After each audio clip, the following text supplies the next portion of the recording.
Seja muito bem-vindo a mais um episódio do seu Coach de Corrida. Meu nome é Felipe Fagundes. Eu sou o Nestor. E nós estamos aqui no primeiro Coach de... É isso aí. Eu só tava dublando. Tá. Eu só tava falando. A gente não tomou, tá? A gente só tá comemorando o primeiro Coach de Corrida de 2026. Agora a gente tira o óculos, tira o espumante pro lado e ele vai ficar sério agora. Vamos lá, então, com as perguntas e respostas do seu coach de corrida. Se você está chegando pela primeira vez aqui, tem outros episódios, volta lá e maratona. Se não é inscrito no canal, se inscreve. E mais importante, como está começando, é o primeiro episódio do seu coach de corrida do ano, se tu quer garantir que tu vá atingir os teus recordes pessoais na corrida, tu pode fazer duas coisas. Clicar no primeiro link da descrição para conhecer o nosso trabalho e, quem sabe, contratar a gente para ser o seu treinador. Mas o segundo é deixar o like, porque isso garante que tu vai bater os RPs. E a primeira pergunta é: treinador falando de ciclo reverso para 42 km. Mais intenso e menos volume no início e depois o oposto. Isso existe? Cara, ciclo reverso... Tipo assim... Eu nunca escutei esse termo ciclo reverso. Também não. Pra mim, eu acho que é muito mais uma estratégia pra vender, querer fazer um negócio novo. Mas o negócio tem lógica. Tem lógica, Tem lógica. Tipo assim, uma coisa que existe. O que acontece? Eu vejo muitas pessoas querendo criar um nome pra vender algo. Tá? Como se fosse algo diferente. Isso é comum, tá? Bem comum. Mas, na verdade, o que a gente... E aí vai depender muito do nível desse corredor, né? Mas, às vezes, tu começar assim... Tá fazendo um pouco mais de alguns trabalhos de velocidade no início, tendo menos volume lá no período de base, porque realmente tem muitos atletas, e nós temos algumas pessoas, que não toleram tanto volume no início. Ou tá fazendo seu primeiro ciclo de maratona, segundo ciclo, ou mesmo não tem uma quantidade de dias de corrida, de volume que tá acostumado a fazer, e aí não tem como começar uma preparação com volume muito grande. Aí no período específico, sim, a gente tem um aumento de volume, tem um pouco mais de volume acumulado, vamos botar assim, porque realmente é um período onde ele precisa ter mais rodagem, mais tempo e quilometragem, né? Só que não é essa terminologia que você usa, não é um ciclo reverso. O objetivo é... Eu fico louco coisas com isso, cara. Mas vamos lá. A gente não sabe quem é que tá falando, mas fica a nossa dica de que vai com calma, vai com cuidado, isso não tem essa nomenclatura. E sim, uma estruturação de treino pensada para uma condição que essa pessoa apresenta. Agora, claro, quando a gente pega nossos atletas que estão mais experientes, boa parte deles tem uma periodização, um planejamento muito mais próximo do que você vê na literatura para atletas, né? Onde tem uma base, sim, com um pouco mais de volume, comparado a outros momentos. Mas, de forma geral, aquela pessoa que está indo pela primeira vez na maratona, às vezes, sim, vai ter menos volume na base, um pouquinho mais de alguns trabalhos de intensidade, e aí, na fase específica, aumenta o volume. Concordo, Felipe. A gente trabalha com a mesma metodologia aqui dentro da Pro Elite, então é isso aí, cara. Assim, tem algumas linhas até, mas... Como a gente falou, não tem nenhuma. Por exemplo, tem no treinamento de 400 metros do atletismo, por exemplo, o short to long e o long to short. Que são duas formas de tu chegar no mesmo objetivo. Então, tem gente que trabalha com mais intensidade e menos volume, tem gente que trabalha com mais volume e menos intensidade, mas no final, os dois acabam se concluindo. Então, é basicamente isso. É uma estratégia válida, e funciona. Ambos têm resultado. Ambos têm resultado. Vai depender se para você, se a estratégia é certa, se é no momento certo, enfim. Vamos lá. Próxima pergunta aqui. Tenho dúvida onde encaixar fortalecimento para 6 dias de corrida. É uma pergunta clássica também, Clássico. 6 dias, um corredor já avançado, treina 6 vezes na semana, que está querendo resultado dentro da corrida, bem dedicado. Para quem treina 6 vezes na semana, tem um dia de descanso, né? Provavelmente deve ser segunda a sábado ou de... ou tem algum no meio da semana. Ou de terça a domingo. Normalmente é o mais tranquilo. Mais clássico, né? E aí, quando a gente pensa nesse cenário aqui... Um erro que eu vejo que às vezes a pessoa coloca é colocar o treino de força, às vezes, no dia de descanso. Tá? Eu não digo que é um erro fatal. Tá? Tem períodos. É o pior erro que pode acontecer. Tem períodos, tem momentos que isso pode ser feito. Não estou dizendo que está tudo errado, tá, gente? Vamos com calma. Mas eu vejo que, principalmente num período onde a pessoa está com mais carga de treinamento, com mais volume... Estou fazendo um ciclo para maratona. Coloquei lá o meu maratonista treinar 6 vezes na semana. No período mais... de cargas baixas, ele colocar esse dia, por exemplo, o treino de força, eu não vejo como um grande problema. Até às vezes, pensa na rotina do corredor amador, é o dia que ele consegue encaixar. Mas quando está num período mais de carga de treinamento, tem mais volume como um todo, treinos mais intensos, eu gosto de encaixar esse treino de fortalecimento no dia dos treinos leves e deixar um dia off total. Eu também prefiro utilizar isso. É uma coisa que eu mudei. Antigamente eu não dava quase nenhum dia off de Pra treino. ti tá fazendo isso? Pra mim também. E agora, hoje eu já tenho, tipo, meu domingo quase sempre, a não ser que aconteça alguma coisa, que aí não consiga treinar durante a semana, eu preciso treinar no domingo, mas senão domingo é dia off total, porque além do descanso ele servir pro corpo, é também um descanso pra cabeça, né? Pra parte psicológica. Então, tipo assim, às vezes tu tem um dia totalmente off, tu consegue renovar a tua motivação, a tua vontade para ir depois no treino, porque senão fica todo dia maçante aquela rotina e aí pode ser cansativo, não significa que seja para todos. Mas ainda pensando na parte do corpo, é legal ter esse dia de descanso total. Algumas regras eu acho que a gente pode falar sobre o fortalecimento. Uma que eu não gosto muito, mas sei que às vezes é preciso, é fazer um treino de força forte num dia antes do longão. Principalmente a gente pegando ali maratonistas, pessoas que estão fazendo um pouco mais de volume. Fazer, por exemplo, vou treinar sábado de manhã e eu vou fazer um treino de força na sexta, muitas vezes sexta de noite. Fica pouco tempo de descanso para o treino longo e aí acaba que tu pode sobrecarregar demais. Às vezes não é um treino ou outro que vai fazer essa diferença, mas no longo prazo, tu pensa, pô, vou rodar 30 km e eu já tô com o meu músculo cansado. Pode ser uma estratégia utilizada durante o treinamento, mas via de regra eu acho interessante dar pelo menos um dia de folga entre o treino de força e o longão. E o longo, concordo. Eu prefiro que esse treino, às vezes, de força, ele fique entre um treino intervalado, por exemplo, antecedendo um treino intervalado. Vamos lá. Você treina terça, quarta, quinta, sexta, sábado, domingo, tá? E aí vamos pensar que o treino intenso, ele é na quarta-feira você tem um intervalado de pista e na sexta, quem sabe, depois um longo no domingo. Vamos pensar assim. Perfeito, tá? perfeito. Na terça tem uma rodagem leve.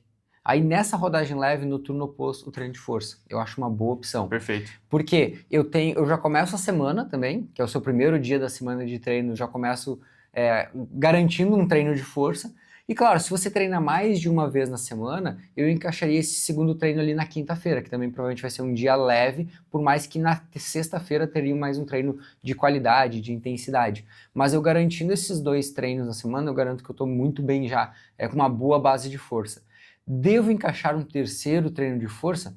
Na minha opinião, aí o Nestor pode discordar, eu não adicionaria. Porque a gente está falando já em sessões de treino 8 na semana. 6 de corrida, mais 2 de força. Eu entendo que, às vezes, a pessoa quer manter um shape, quer dar uma atenção mais a alguma parte mais superior, né? Então... Mas eu, particularmente, prefiro que o corredor, de forma geral, tenha um descanso e a gente não dê mais uma sessão de treino, porque exige tempo de descanso. E tempo de descanso é precioso. Isso é muitas vezes o que a galera erra, né? Que é pecar pelo excesso. Porque pensa, tanto na corrida quanto na parte da hipertrofia, o descanso é uma parte fundamental. Com certeza. Porque é onde o músculo se recupera, é onde tu vai conseguir ter ganhos, tanto na parte de resistência, velocidade, ou mesmo a parte estética. E aí, se tu faz muitos treinos na semana, vai todos os dias, e às vezes com aquela mentalidade de no pain, no gain, sempre forçando até o máximo, tu vai mais estressar e gerar um cansaço no teu corpo, e um estresse, aumentar cortisol, e não vai atingir os benefícios porque tu realmente vai estar sempre estressando ele. Então, até é possível fazer 3 vezes na semana. Se um terceiro treino, por exemplo, fosse só um treino de superiores, até dá para encaixar, se de repente é o objetivo da pessoa.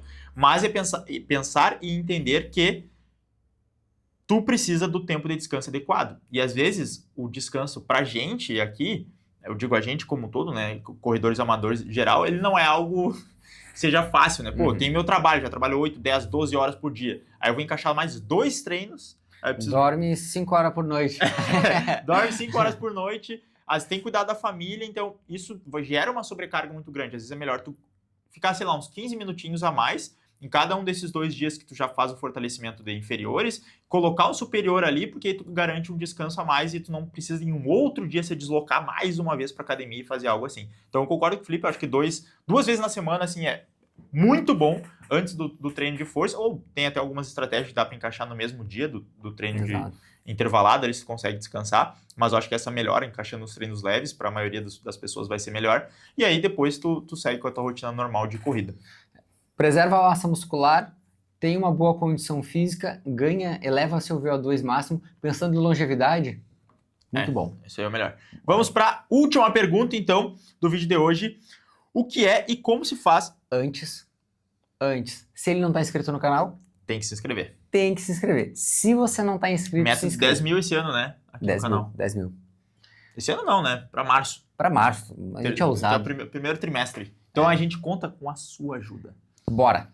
Vamos. Terceira pergunta. O que é e como se faz um teste de 6 minutos? Já vi algumas vezes o Nestor falando sobre ele, mas antes disso nunca tinha ouvido falar. Conhecia somente o de 3 km. Interessante, né? Eu vejo assim, o que acontece? Existem vários testes para a gente estimar sua velocidade aeróbica máxima, tá? Conhecida como VAM também. E a velocidade aeróbica máxima é uma forma da gente fazer uma estimativa do seu VO2 máximo. Estamos falando aqui, estimar. Estimar, ele não significa que é o valor exato. O padrão que a gente tem mais próximo de um padrão ouro, vamos colocar assim, é a ergospirometria, onde você faz realmente a análise dos gases, né? Quando a gente entra para esses testes de estimativa, existem alguns. Teste de 3 km, teste de 1 milha, teste de 2 km, 12 minutos, enfim. Os 6 minutos é uma nova adaptação, uma coisa que está recente ainda também. Poucos treinadores utilizando, mas a gente pode agora debater sobre. A ideia de utilizar os 6 minutos é que o teste de 3 km, ele originalmente foi pensado para atletas. Então a gente está falando de atletas que correm ali 8 minutos, 7 minutos, 3 km, 9, até os 9 minutos. Uhum. Por quê? Porque esse tempo está associado ao tempo máximo que nós conseguimos manter uma corrida em VO2 máximo. Tem os estudos da Veronique Billat, que é uma pesquisadora francesa, se eu não estou enganado, que ela estima que nós conseguimos manter a nossa capacidade máxima em VO2 máximo entre 6 a 8 minutos. Então, esse é o tempo. A partir disso, já não está mais em VO2 máximo. Tu começa a ir caindo essa velocidade. Então, a nossa ideia, a gente implementou isso dentro da ProElite, depois de um curso com alguns treinadores da seleção brasileira, e a gente viu que era uma possibilidade. Então, atualmente, a gente faz um teste de 6 minutos para estimar o VO2 máximo, ou seja, a capacidade aeróbica da pessoa, porque a gente via que, às vezes, o 3 km, dependendo da velocidade da pessoa, era muito tempo correndo, e aí ela tinha muito medo do que ela poderia conseguir. Então, ela saía bem abaixo, corria quase tudo num limite abaixo do que ela poderia mesmo, e aí ela chegava no final do teste e pensava assim, podia ter ido mais rápido. Uhum. Então era bem cansativo 3 km mentalmente. 12 minutos, mesma coisa também. Então a gente trouxe para esses 6 minutos para só entender como é que está o nível de condicionamento atual dela. E aí, paralelo a esse teste de 6 minutos, a gente também tem um teste de 200 metros, que é para estimar a velocidade máxima da pessoa, ou a reserva de velocidade que ela tem e a capacidade aeróbica máxima dela. Porque a partir disso a gente consegue ter 2 parâmetros e ver que, dependendo do que ela quer, em qual prova ela quer performar, quais os objetivos que ela tem dentro da corrida, qual o caminho que a gente precisa percorrer ou quais habilidades nós precisamos desenvolver nessa pessoa. Exatamente. Claro que, como o Nestor falou, é uma coisa que a gente vem desenvolvendo dentro da ProElite e nunca é algo engessado aqui quando a gente trabalha. Tipo, todo mundo vai fazer 6 minutos a partir de agora. Não. A gente vai trabalhar sempre entendendo a individualidade de cada pessoa. Ainda temos alunos que fazem teste de 12, teste de milha, teste de 3 quilômetros. Por quê? Alguns que a gente usa a própria prova, eu também gosto muito de usar a prova que os alunos tenham feito, porque isso é o resultado mais real possível. Exato, a prova é melhor que um teste, inclusive. Porque em cima da prova a gente trabalha também em cima de porcentagens. Tá? É um papo para outro vídeo, para outro momento. Mas o que eu quero te dizer aqui? Não existe um único teste certo. O que existe são formas, são metodologias que a gente deve implementar de acordo com a característica de cada pessoa. Individualidade. Por isso, prescrição de treinamento não é receita de bolo, é individualização do treinamento. Mas o teste de 6 minutos ele é bem interessante. Inclusive, eu fiz 2 essa semana com 2 alunos que moram, uma menina mora fora do Brasil, o outro mora no Brasil. E aí um dado interessante aqui, né, Soró?